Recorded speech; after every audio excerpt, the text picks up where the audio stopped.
देखिए, कुल्लु कर्ज़िन जर्रा मनफ़ातन फ़हुव रिबा, हदीस में आता है कि कर्ज़े की बुनियाद पर अगर कोई नफ़ा उठाया जाएगा तो वो ठीक नहीं। जब आप सिम में 1000 रुपये रखते हैं तो ये बुनियादी तौर पर गोया कि उनकी तरफ आपका उधार चला गया। अच्छा, इसकी दो शक्लें हो सकती हैं। एक शक्ल तो ये ना कि आपने मोबाइल कंपनी में बैलेंस डलवाया, तो वो तो गोया आपने उससे एक मनफात खरीद ली है, उसमें अगर वो फ्री मिनट देते हैं उसकी तो गुंजाइश हो जाएगी। लेकिन अगर वो उनकी शर्त ये हो कि 1000 रुपये का बैलेंस हमेशा रखना है, तो फिर ये मेंटेन करने वाली बात है। तो इससे मालूम होता है कि वो उसको एक कर्जे के तौर पे ट्रीट कर रहे हैं, क्योंकि जो मनी ट्रांसफ़र की एप्स होती है ना, वो भी किसी न किसी मोबाइल कंपनी के जरिए ही चलती है। टेलीनॉर है तो इजी पैसा है, तो इस तरह से चलती है। तो वो है कि वो उसको कर्जे के तौर पे ट्रीट कर रहे हैं, और कर्जे की बुनियाद पर और उसको मेंटेन करने की बुनियाद पर जब भी कोई नफ़ा मिलेगा वो ठीक नहीं हो। वैसे जैसे आपने 1000 रुपये का बैलेंस डलवा लिया तो उन्होंने फ्री मिनट दे दी, ये सही है। तो एक उसूल तो यह है कि ट्रांजैक्शन की बुनियाद पर अगर कोई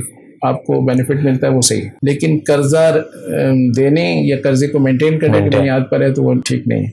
और सिम में आमतौर पर तो बैलेंस डलवाया जाता है, जिसको हम कर्जा नहीं कहते, लेकिन अगर सिम वाले उसको मेंटेन करने की बात करते हैं तो फिर उसमें कर्जे की जिहत गालिब आ जाएगी और फिर हम कहेंगे कि ये इस्तेमाल जाएगी।